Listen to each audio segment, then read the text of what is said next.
ಇವತ್ತು ರಾಜ್ಯದ ಚೊಚ್ಚಲ ಸುರಂಗ ಮಾರ್ಗಕ್ಕೆ ಶಂಕುಸ್ಥಾಪನೆ ನೆರವೇರ್ತಾ ಇದೆ. ಜೋಡಿ ಸುರಂಗ ಮಾರ್ಗಕ್ಕೆ ಸಿಎಂ ಡಿಕೆ ಶಿವಕುಮಾರ್ ಅವರು ಶಂಕುಸ್ಥಾಪನೆಯನ್ನ ನೆರವೇರಿಸ್ತಾ ಇದ್ದಾರೆ. ಎಷ್ಟು ಗಂಟೆಗೆ? ಇವತ್ತು ಬೆಳಗ್ಗೆ 9:30ಕ್ಕೆ ಹೆಬ್ಬಾಳದ ವೆಟರ್ನರಿ ವಿವಿ ಬಳಿ ಸಿಎಂ ಡಿಕೆ ಶಿವಕುಮಾರ್ ಅವರು ಇದಕ್ಕೆ ಚಾಲನೆಯನ್ನ ನೀಡ್ತಾ ಇದ್ದಾರೆ. ಹೆಬ್ಬಾಳ ಜಂಕ್ಷನ್ ನಿಂದ ಮೇಕ್ರಿ ಸರ್ಕಲ್ ತನಕ ಈ ಸುರಂಗ ಮಾರ್ಗ ನಿರ್ಮಾಣ ಆಗುತ್ತೆ. ಒಟ್ಟು 2.2 ಕಿಲೋಮೀಟರ್ ಉದ್ದದ ಜೋಡಿ ಸುರಂಗ ಮಾರ್ಗ ಇದಾಗಿದೆ. ಏರ್ಪೋರ್ಟ್ ಯಲಹಂಕಗೆ ಹೋಗ್ತಕ್ಕಂಥ ಸವಾರರಿಗೆ ಅನುಕೂಲ ಮಾಡತಕ್ಕಂಥ ಉದ್ದೇಶದಿಂದ ಈ ಒಂದು ಸುರಂಗ ರಸ್ತೆಯನ್ನ ನಿರ್ಮಾಣ ಮಾಡಲಾಗ್ತಾ ಇದೆ. 1199 ಕೋಟಿ ವೆಚ್ಚದಲ್ಲಿ 18 ತಿಂಗಳಲ್ಲಿ ಕಾಮಗಾರಿ ಮುಗಿಸ್ತಕ್ಕಂಥ ಗುರಿಯನ್ನ ಇಟ್ಕೊಂಡಿದ್ದಾರೆ. ಬಿಸ್ಮೈಲ್ ನೇತೃತ್ವದಲ್ಲಿ ಈ ಸುರಂಗ ನಿರ್ಮಾಣ ಕಾರ್ಯ ನಡೆಯುತ್ತೆ. ಬೆಂಗಳೂರು ನಗರದ ಸಂಚಾರ ದಟ್ಟಣೆಗೆ ಶಾಶ್ವತ ಪರಿಹಾರ ಕಲ್ಪಿಸತಕ್ಕಂಥ ಮಹತ್ವಾಕಾಂಕ್ಷಿ ಯೋಜನೆಗೆ ಇವತ್ತು ಚಾಲನೆ ಸಿಗ್ತಾ ಇದೆ. ರಾಜ್ಯದ ಇತಿಹಾಸದಲ್ಲೇ ಮೊದಲ ಬಾರಿಗೆ ನಿರ್ಮಾಣ ಆಗ್ತಿರತಕ್ಕಂಥ ಜೋಡಿ ಸುರಂಗ ಮಾರ್ಗ ಯೋಜನೆಗೆ ಇವತ್ತು ಮುಖ್ಯಮಂತ್ರಿ ಡಿಕೆ ಶಿವಕುಮಾರ್ ಅವರು ಶಂಕುಸ್ಥಾಪನೆಯನ್ನ ನೆರವೇರಿಸ್ತಾ ಇದ್ದಾರೆ. ಈ ಯೋಜನೆ ರಾಜಧಾನಿಯ ಸಂಚಾರ ವ್ಯವಸ್ಥೆಗೆ ಒಂದು ಹೊಸ ದಿಕ್ಕನ್ನ ನೀಡತಕ್ಕಂಥ ನಿರೀಕ್ಷೆಯನ್ನ ಮೂಡಿಸಿದೆ. ಇವತ್ತು ಬೆಳಗ್ಗೆ 9:30ಕ್ಕೆ ಹೆಬ್ಬಾಳದ ಪಶು ವೈದ್ಯಕೀಯ ವಿಶ್ವವಿದ್ಯಾಲಯದ ಸಮೀಪ ನಡೆಯಲಿರತಕ್ಕಂಥ ಕಾರ್ಯಕ್ರಮದಲ್ಲಿ ಮುಖ್ಯಮಂತ್ರಿ ಡಿಕೆ ಶಿವಕುಮಾರ್ ಅವರು ಕಾಮಗಾರಿಗೆ ಅಧಿಕೃತ ಚಾಲನೆಯನ್ನ ನೀಡ್ತಾ ಇದ್ದಾರೆ. ಹೆಬ್ಬಾಳ ಜಂಕ್ಷನ್ನಿಂದ ಮೇಕ್ರಿ ಸರ್ಕಲ್ ತನಕ ಸುಮಾರು 2.2 ಕಿಲೋಮೀಟರ್ ಉದ್ದದ ಜೋಡಿ ಸುರಂಗ ರಸ್ತೆ ನಿರ್ಮಾಣ ಆಗ್ತಾ ಇದೆ. ಇದು ಬೆಂಗಳೂರಿನ ಮೊದಲ ಭೂಗತ ರಸ್ತೆ ಯೋಜನೆ ಆಗಿದೆ. 1199 ಕೋಟಿ ವೆಚ್ಚದಲ್ಲಿ ಕೈಗೆತ್ತಿಕೊಂಡಿರತಕ್ಕಂಥ ಈ ಯೋಜನೆಯನ್ನ 18 ತಿಂಗಳ ಒಳಗಾಗಿ ಪೂರ್ಣಗೊಳಿಸಲೇಬೇಕು ಅನ್ನುವಂಥ ಒಂದು ಗುರಿಯನ್ನ ಸರ್ಕಾರ ಹೊಂದಿದೆ. ಸುರಂಗ ಮಾರ್ಗ ನಿರ್ಮಾಣವಾದ ಬಳಿಕ ಹೆಬ್ಬಾಳ ಜಂಕ್ಷನ್ನಿಂದ ವಾಹನಗಳ ದಟ್ಟಣೆ ಕಡಿಮೆಯಾಗ್ತಕ್ಕಂಥ ಜೊತೆಗೆ ಕೆಂಪೇಗೌಡ ಅಂತಾರಾಷ್ಟ್ರೀಯ ವಿಮಾನ ನಿಲ್ದಾಣ, ಯಲಹಂಕ ಹಾಗೂ ಉತ್ತರ ಬೆಂಗಳೂರಿನತ್ತ ಸಂಚರಿಸತಕ್ಕಂಥ ಲಕ್ಷಾಂತರ ವಾಹನ ಸವಾರರಿಗೆ ವೇಗದ ಹಾಗೂ ಸುಗಮ ಸಂಚಾರ ವ್ಯವಸ್ಥೆ ದೊರೆಯುತ್ತೆ ಇದರಿಂದ. ಇದ್ರ ಬಗ್ಗೆ ಇನ್ನಷ್ಟು ಡೀಟೇಲ್ಸ್ ಕೊಡ್ತಾರೆ ನಮ್ಮ ಪ್ರತಿನಿಧಿ ಹನುಮಂತರಾಜು.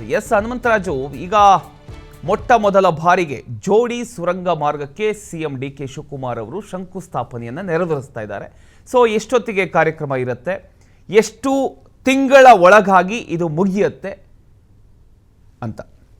ಎಸ್ ಪ್ರಮೋದ್, ಈಗಾಗಲೇ ಏನು ಹೆಬ್ಬಾಳ ಜಂಕ್ಷನ್ ನಿಂದ ಪ್ರಾರಂಭವಾಗುವ ಟ್ರಾಫಿಕ್ ಅನ್ನ ನಿಯಂತ್ರಣ ಮಾಡೋದಕ್ಕೆ ಈಗ ಸರ್ಕಾರ ಮಹತ್ವದ ಹೆಜ್ಜೆಯನ್ನ ತೆಗೆದುಕೊಂಡಿದೆ. ಈ ಸಂಬಂಧ ಇದೀಗ ಏನು ಹೆಬ್ಬಾಳ ಜಂಕ್ಷನ್ ನಿಂದ ಮೇಕ್ರಿ ಸರ್ಕಲ್ ವರೆಗೆ ಸುಮಾರು 2.2 ಕಿಲೋಮೀಟರ್ ಉದ್ದದ ಜೋಡಿ ಸುರಂಗ ಮಾರ್ಗವನ್ನ ಏನು ನಿರ್ಮಾಣ ಮಾಡೋದಕ್ಕೆ ಇವತ್ತು ಕಾಮಗಾರಿಯನ್ನ ನಿರ್ಮಾಣ ಮಾಡೋದಕ್ಕೆ ಸರ್ಕಾರ ಇದೀಗ ಮಹತ್ವದ ಒಂದು ಯೋಜನೆಯನ್ನ ತೆಗೆದುಕೊಂಡಿದೆ. ಈ ಯೋಜನೆ ಸುಮಾರು 1,199 ಕೋಟಿ ವೆಚ್ಚದಲ್ಲಿ ಸುಮಾರು 18 ತಿಂಗಳ ಒಳಗಡೆ ಈ ಕಾಮಗಾರಿಯನ್ನ ಮುಗಿಸ್ಬೇಕು ಅಂತ ಈಗಾಗಲೇ ಟಾರ್ಗೆಟ್ ಅನ್ನ ಮಾಡ್ಕೊಂಡಿದೆ. ಸುಮಾರು ಈ ಹೆಬ್ಬಾಳ ಮಾರ್ಗವಾಗಿ ಮೇಕ್ರಿ ಸರ್ಕಲ್, ಹೆಬ್ಬಾಳ ಸೇರಿದಂತೆ ಏನು ಕೋಲಾರ ಹಾಗೂ ಏನು ಬೆಂಗಳೂರು ಗ್ರಾಮಾಂತರದ ದೊಡ್ಡಬಳ್ಳಾಪುರ, ದೇವನಹಳ್ಳಿ ಭಾಗದಿಂದ ಸಾಕಷ್ಟು ಜನ ಏನು ವಾಹನರು ಬಂದು ಸಾಕಷ್ಟು ಟ್ರಾಫಿಕ್ ಜಾಮ್ ಉಂಟಾಗ್ತಿತ್ತು. ಜೊತೆಗೆ ಬೆಂಗಳೂರಿಗೆ ಬರ್ತಂತಹ ಏನು ವಾಹನ ಸವಾರರಿಗೆ ಸಾಕಷ್ಟು ಟ್ರಾಫಿಕ್ ಜಾಮ್ನಿಂದ ಸಮಸ್ಯೆ ಸಹ ಉಂಟಾಗ್ತಿತ್ತು. ಈ ಟ್ರಾಫಿಕ್ ಸಮಸ್ಯೆಯನ್ನ ನಿಯಂತ್ರಣ ಮಾಡೋ ನಿಟ್ಟಿನಲ್ಲಿ ಸರ್ಕಾರ ಈ ಸುರಂಗ ಮಾರ್ಗವನ್ನ ಏನು ಮಾಡ್ತಿದೆ. ಸಾಕಷ್ಟು ಏನು ಟ್ರಾಫಿಕ್ ಅನ್ನ ನಿಯಂತ್ರಣ ಮಾಡುವಲ್ಲಿ ಈಗ ಮಹತ್ವದ ಹೆಜ್ಜೆಯನ್ನ ಸರ್ಕಾರ ಕೂಡ ಇಟ್ಟಿದೆ.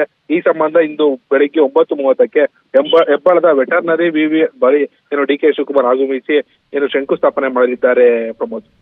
ಈಗ ಈ ಕಾಮಗಾರಿ ವೇಳೆ ಹೆಬ್ಬಾಳ ಹಾಗೂ ಮೇಕ್ರಿ ಸರ್ಕಲ್ ಪ್ರದೇಶದಲ್ಲಿ ಸಂಚಾರ ವ್ಯವಸ್ಥೆಯಲ್ಲಿ ಯಾವುದಾದ್ರೂ ಬದಲಾವಣೆ ಇರುತ್ತಾ? ಬದಲಿ ಮಾರ್ಗ ವ್ಯವಸ್ಥೆ ಏನಾದರೂ ಮಾಡ್ತಾರಾ, ಅಥವಾ ಈಗ ಏನು ರಸ್ತೆಗಳಲ್ಲಿ ವಾಹನಗಳು ಓಡಾಡ್ತಿದ್ದಾವೆ ಆಸ್ ಇಟ್ ಈಸ್ ಹಾಗೆ ಇರುತ್ತಾ, ಹೇಗೆ ಅಂತ? ಸದ್ಯ ಬಂದಿರೋ ಮಾಹಿತಿ ಪ್ರಕಾರ ಇವತ್ತು ಭಾನುವಾರ ಇರೋದ್ರಿಂದ ಬೆಂಗಳೂರಿನಲ್ಲಿ ಈ ಭಾಗದಲ್ಲಿ ವಾಹನ ಸಂಚಾರ ದಟ್ಟಣೆ ಕೊಂಚ ಮಟ್ಟಿಗೆ ಕಡಿಮೆ ಇರೋದು ಹಿನ್ನೆಲೆಯಲ್ಲಿ, ಜೊತೆಗೆ ಸಿಎಂ ಕಾರ್ಯಕ್ರಮ ಇರೋ ಹಿನ್ನೆಲೆಯಲ್ಲಿ ಸದ್ಯ ಇರೋ ಮಾಹಿತಿ ಪ್ರಕಾರ ಯಾವುದೇ ರೀತಿಯ ಏನು ಸಂಚಾರ ವ್ಯವಸ್ಥೆಗೆ ಬದಲಿ ಮಾರ್ಗವನ್ನ ಬಳಸಿಲ್ಲ. ವಾಹನ ಸಂಚಾರ ಒಂದು ವೇಳೆ ಹೆಚ್ಚಾದ ಪಕ್ಷದಲ್ಲಿ ಸಂಚಾರ ವ್ಯವಸ್ಥೆಯನ್ನ ಏನು ಬದಲಿ ವ್ಯವಸ್ಥೆ ಮಾಡುವ ನಿಟ್ಟಿನಲ್ಲಿ ಕ್ರಮ ಕೈಗೊಳ್ಬಹುದು.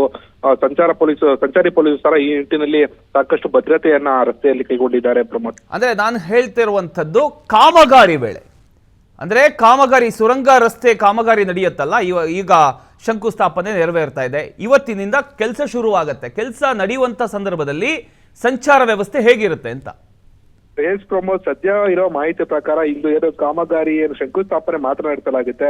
ಅಧಿಕೃತವಾಗಿ ಏನಲ್ಲಿ ಕಾಮಗಾರಿ ಸದ್ಯ ಇರೋ ಮಾಹಿತಿ ಪ್ರಕಾರ 1-2 ತಿಂಗಳು ಆದ ನಂತರದಲ್ಲಷ್ಟೇ ಅದು ಏನ್ ಕಾಮಗಾರಿಯನ್ನ ಕೈಗೆತ್ತಿಕೊಳ್ಳುವ ಯೋಜನೆ ಇರುತ್ತೆ.